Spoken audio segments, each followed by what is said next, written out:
All right, the fertilizer buggy is out of here. Zach brought the planter in here. Now, all of those parts, we've got to go in there. We just took the front hoppers off, and what we're actually doing is replacing all these spring down pressures with hydraulic down force. When we got this planter last year, we had hydraulic down force put on all the rear units, but because of cost and we weren't sure exactly how well it'd work or whether we would need it, we just decided to cut some costs and not have it put on the front units and just go with the standard spring down pressure. But after running this thing for a year, that hydraulic down force works so awesome, we decided to go ahead and put it on the rear units too. I want to say put on the rear units is going to cost about, or to put on the front units is going to cost about $11,000. So I think what all it involves, we're going to have to replace both these A-arms with the Precision Planting A-arms, and then mount the hydraulic cylinder up here in the center. And then of course we're going to have to plumb in the hydraulic lines all the way down and tie it into the source there in the center of the planter somewhere.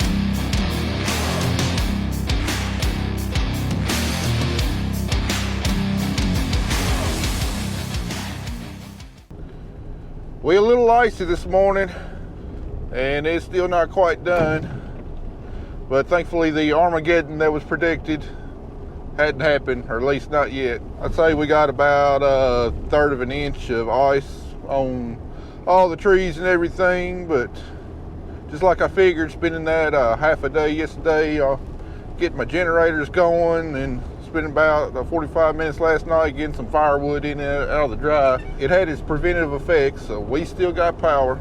We're still working today. I'm gonna try and make a good start on this planter.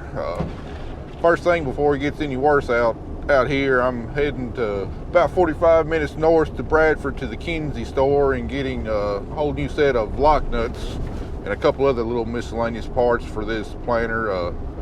We're going to replace all the parallel arms with this kit, and we're not going to reuse the existing lock nuts. They just don't seem to work as well after they've been used once, and we've always had problems in the past with those bolts on the parallel arms kind of working loose. So we're heading up there to get a whole new set of bolts before everything gets shut down. It's raining now, and it's instantly turned to ice as soon as it hits the windshield. Got the defroster on high. Also, I don't know how well this is going to work, but I'm trying out a new audio system. I just got a wireless mic in that I can wear on myself just to try and improve the audio quality, especially when I'm not facing the camera. Hopefully it makes for a little bit more consistent audio, and y'all better able to hear me, and hopefully the audio isn't scratchy or anything. Y'all let me know if you like it any better. All right, we got back from Bradford. I think we got all the parts we need.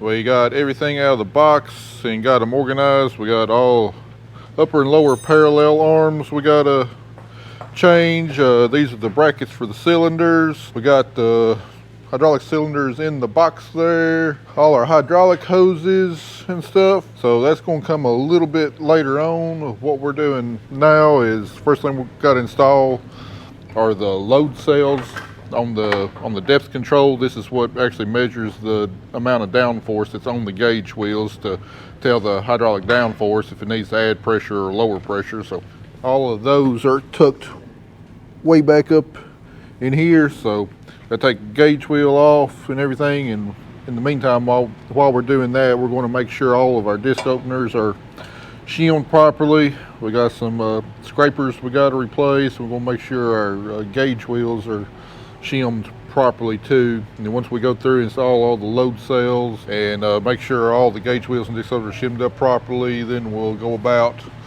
replacing the parallel arms and putting the hydraulic cylinders on.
Quit.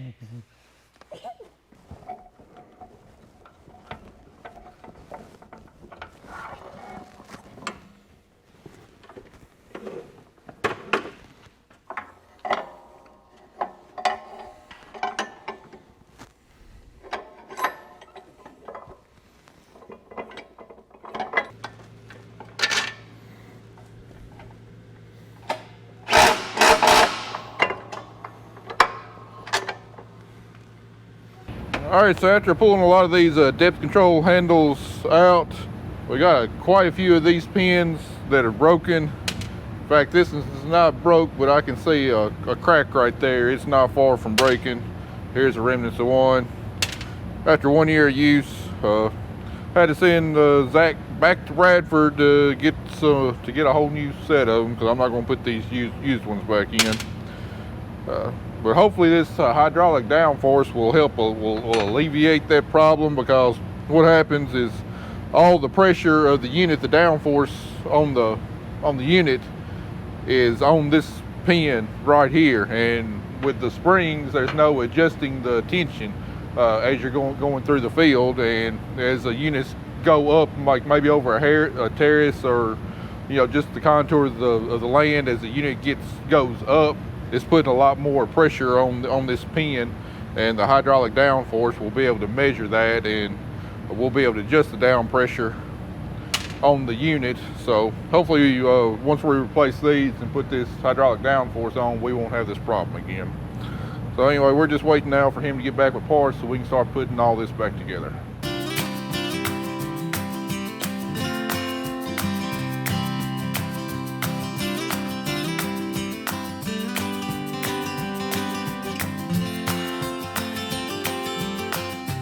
All right, we got all the load cells installed in all the front units. You can see them in there. It's a shiny silver piece. So now our next step is going to be installing the parallel arms and the hydraulic cylinder. First thing we're going to do is take off all these old springs. Not going to need them anymore. Anybody wants them, let me know. And then we'll start replacing the parallel arms one at a time. And it's got a special bracket back here too that we're going to have to mount. So it's going to be the next step.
Don't you just love it when you realize you screw up? When I was in town this morning, I got Loctite for these bolts, which we need. Just realized I had got blue Loctite instead of red Loctite. So it's back to town for the third time today. All right, I'm back.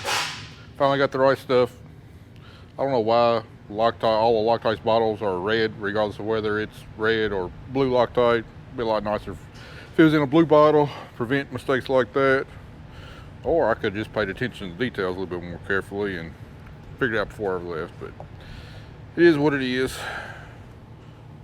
All right, we got the bottom parallel arm in, bolts through. Got new locking nuts because we, for whatever reason, on these front units, these bolts that go here on the front parallel arms have a tendency to work loose. I don't know why, but we got brand new locking nuts. I got some Loctite. Hopefully this will keep them nice and tight.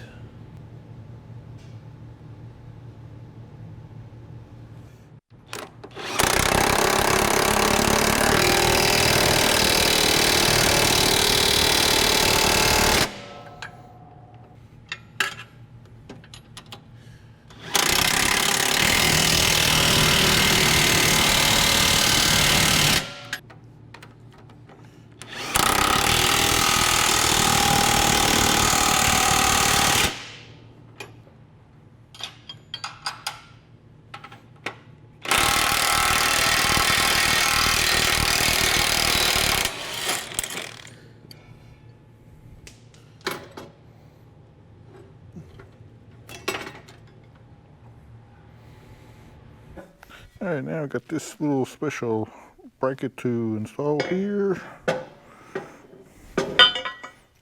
Try and get the top bolts in and then just slide it through. Oh, got too much stuff in the way.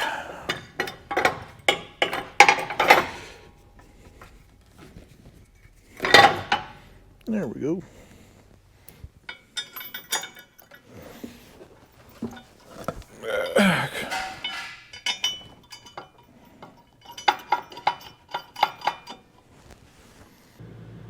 Align the upper cylinder bracket to be directly above the mount tabs on the lower parallel arm bracket. Tighten all 4 bolts. Yeah, it looks like it's centered.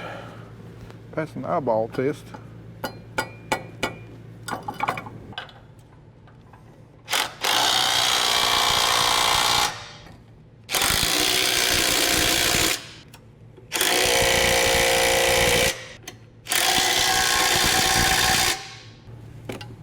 Alright, got those tight. Install hydraulic cylinder on the W-mount cylinder bracket using a cylinder pin and cotter pin.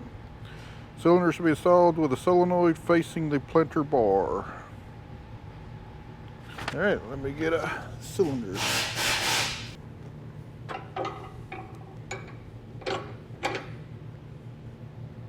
Alright, it looks like my bracket's still not quite centered. Need to loosen it back up and slide it to the left half an inch there. Quit going over so much. All right, now that is centered.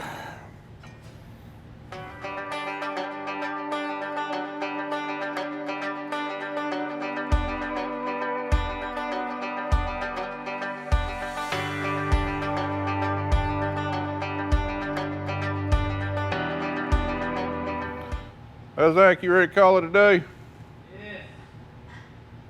Let's go to the house.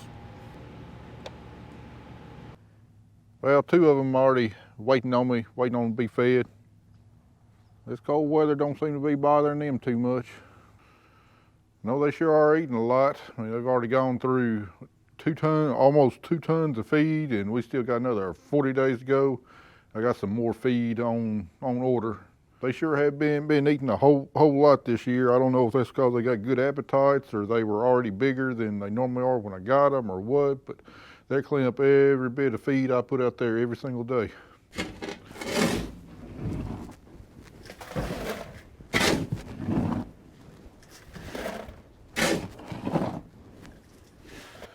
You can tell they've already licked the bottom of the trough. and can't wait to poke their head back in and get some more. You just hold on just a second.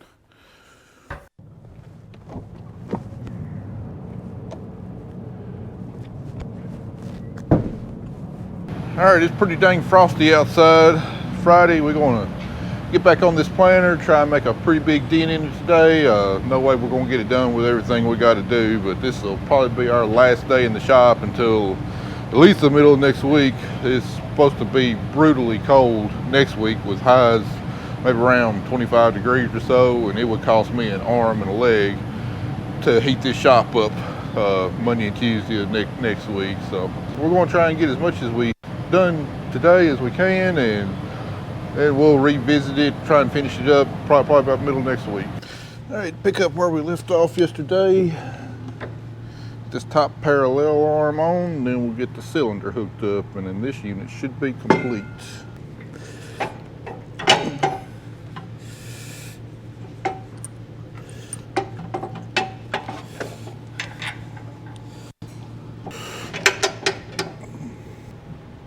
All right, bolts in. Some Loctite on there, new nuts. Now, where did my wrench go to? All the way down there, of course. Righty tighty, lefty loosey.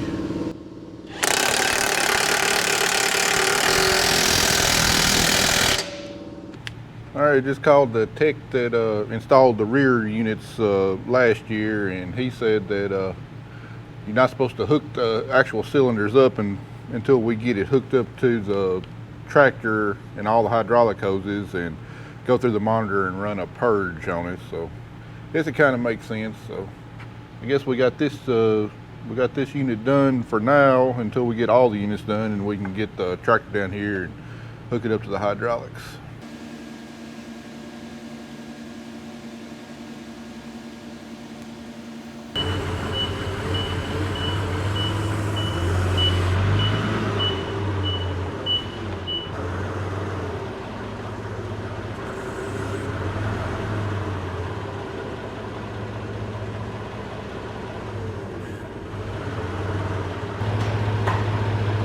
I gotta take springs off first.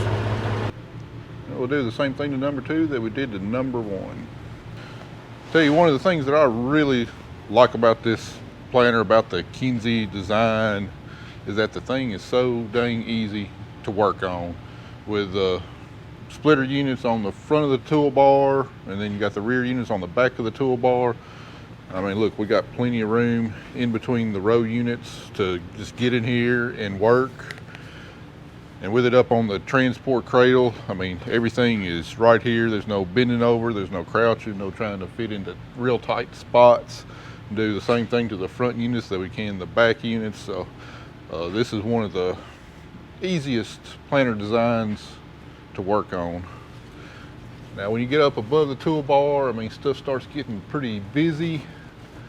A lot of hoses, a lot of wires, and a lot of stuff like that, but it's nowhere near as bad as some of the other designs of planters, you know, your John Deere's, your Case IH, and even the more modern Kinze designs. They got the bulk fill with air hoses, vacuum hoses, seed delivery hoses, running everywhere. This 3600 planter design, it's been around since probably the 80s. It's got all the technology we need, but it's still bare bones enough that it's real easy to work on.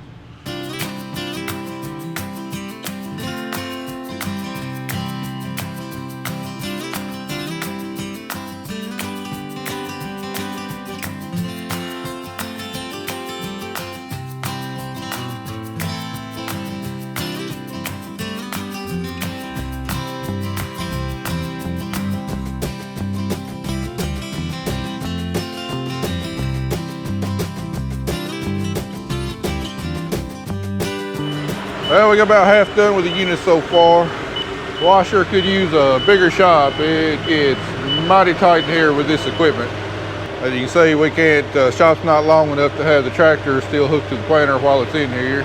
My dad had this shop built in mid 80s, I think somewhere maybe 80, 86, 87 or so. And At that time, we were running all 4-row equipment and 2-row cotton pickers, and at that time, this shop was really big. You could get several pieces of equipment in here at once and be working on it. Now, it's just barely enough to get one piece of equipment in here, and something like this planter, we can't even unfold it to work on it. It's got to stay in the up position. No hope of getting my corn head in here and working on it off of the trailers. So maybe one of these days we'll be able to get something, maybe we'll be able to expand the shop, make it wider with some wider doors. So have to have several years of real good prices to do that. It's gonna be a little tricky getting this pallet up under these next two units the way the transport frame is.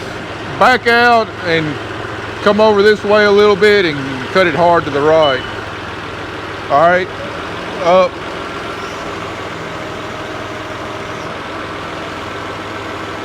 All right, it's good.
A little more right there.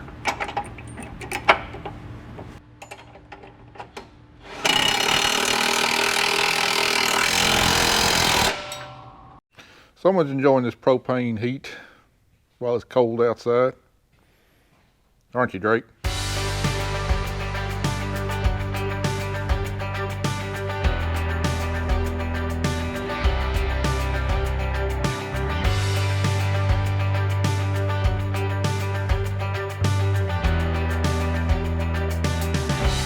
All right, 10 down, 1 to go.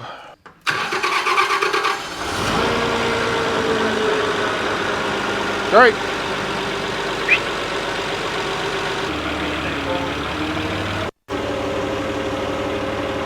Back up a hair.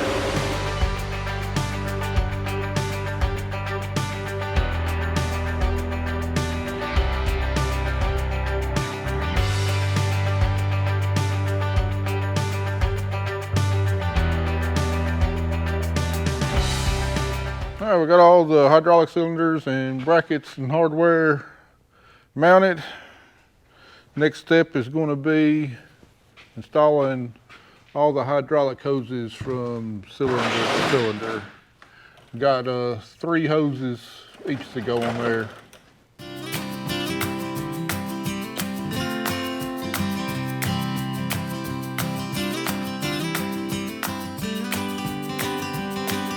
Are you about ready to call it a day? Yeah. Call it a week. Day to day, we got all the hardware installed on all 11 row units. Got started on the hydraulic plumbing. Had some wires get tore up from the row cleaner on the front and middle units. Working on a better way to protect all that stuff from where the row cleaner runs. And I made it one more day.